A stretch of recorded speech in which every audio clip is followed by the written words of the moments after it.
Good day to you. This is Todd. I'm just a regular dude walking in the Word. Today, I'm out here drinking my Liberty Brew Mountain Dew. You know, my son got me the Liberty Brew Mountain Dew, and I thought I'd drink it today because of what we're talking about. Today, we're talking about the crucifixion, and I have liberty. I'm free. Because of what Jesus did for me on the by being crucified. So we're going to be reading today from the Bible. We're continuing our journey through the book of Mark. Today we're going to be reading from Mark 15, verses 21 through 32. And this is the crucifixion of Jesus, okay? So we're going to kind of go through this verse by verse and look at it, talk about it. And if you remember the last times we met, we had talked about how Jesus, he had been before Pilate, and before that he had been before the Sanhedrin. He was before the Sanhedrin, and they were so distraught at him that they ripped their robes, and then they beat him. Their soldiers did. Then he goes before Pilate, and Pilate just basically washes his hands of Jesus and says, this guy's really innocent, but just to please the people, he convicted him and to be crucified. And then he beat, his soldiers beat him. Okay, so by this point,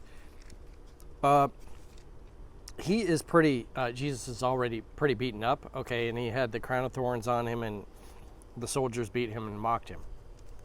Okay, so now we're at the point where they're leading him away to be crucified, all right? It says this, verse 21.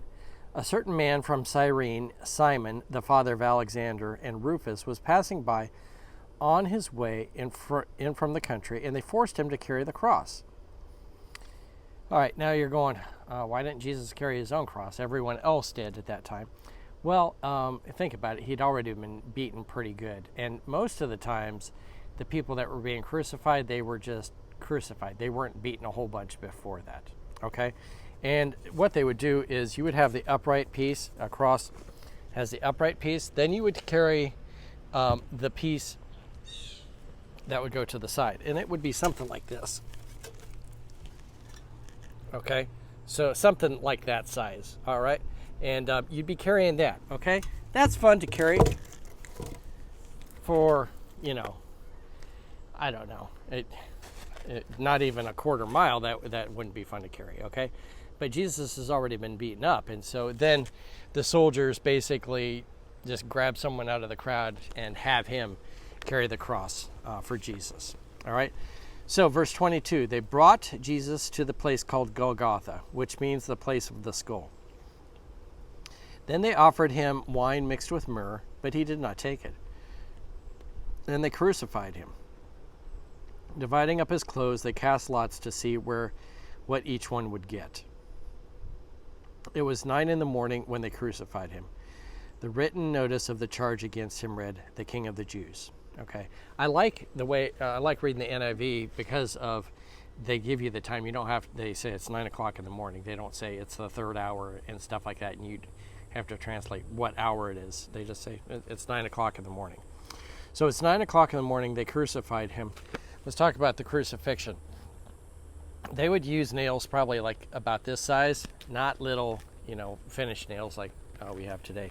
But they would use nails like this, and then they would, put my Bible over here, they would take and put it in your hand and in your wrist like that, most likely. And then they would nail it to your feet, nail both feet together. And the way you died is you basically died from suffocation, because you would, to get a breath, the way you were hung, you would have to push up on your feet, okay? And naturally that doesn't feel very good when your feet are nailed to the cross. You'd have to push up to catch that breath, and then you'd kind of relax, I guess. And then you'd be exhaling there, okay? So that's why later on when they go and to speed the process up, they will break the legs, because when your legs are broken, you can't push up anymore, and then you suffocate and die. Okay, But the crucifixion, it was not uncommon for them to leave people up for quite a few days. Okay, so they would leave the people up for a few days, and they did that as an example. They would do it along the public roadway. They would do that. So they would crucify you, and you were naked also. Okay, we don't have pictures in the churches and stuff today of Jesus naked on the cross. Okay, but that's what they did. It was a shameful thing, and they did that as an example. So they had hung 2 thieves on either side of Jesus. Okay, if you see those thieves there and you knew what they did, that would probably prevent you from doing the same type of crime. Okay, so that's what they did to Jesus. Crucified him on the cross like that. All right, let's keep reading here. They crucified 2 rebels with him, one on his right and one on his left. Those who passed by hurled insults at him, shaking their heads and saying, "So you are going to destroy the temple and build it in 3 days? Come down from that cross and save yourself." In the same way, the chief priests and the teachers of the law mocked him among themselves. "He saved others," they said, "but he can't save himself. Let this Messiah, the King of Israel, come down now from the cross, that we may see and believe." Those crucified with him also heaped insults on him. You kind of wonder, all those people, going by and insulting him and so forth. And then in 3 days, when they come to find out that Jesus has been resurrected, they're probably a little scared and fearful at that point. Like, the guy that we were just insulting and yelling at and everything, he rose from the dead. Okay? And that would probably freak you out a little bit there, that you were just insulting the guy that rose from the dead. But they crucified him. What I wanted us to see is Jesus was beaten, and then he was crucified, and at any time he could have just come down off the cross and said, "Oh, I'm done. I don't need to be doing this anymore." But he went through all the way till the end, being crucified. In the next episode, we're going to talk about him dying then. But he did this all for you and me. Okay, he died in place of me, because Romans 3:23 says, all have sinned and fallen short of the glory of God. So we all have sinned. We all deserve to die.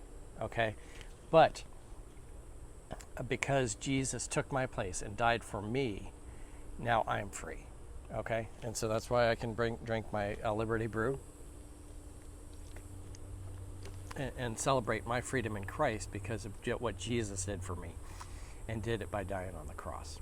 So anyway, that's my word for today. Thanks for watching. I'm just a regular dude walking the word. I'll see you tomorrow. All right, blessings.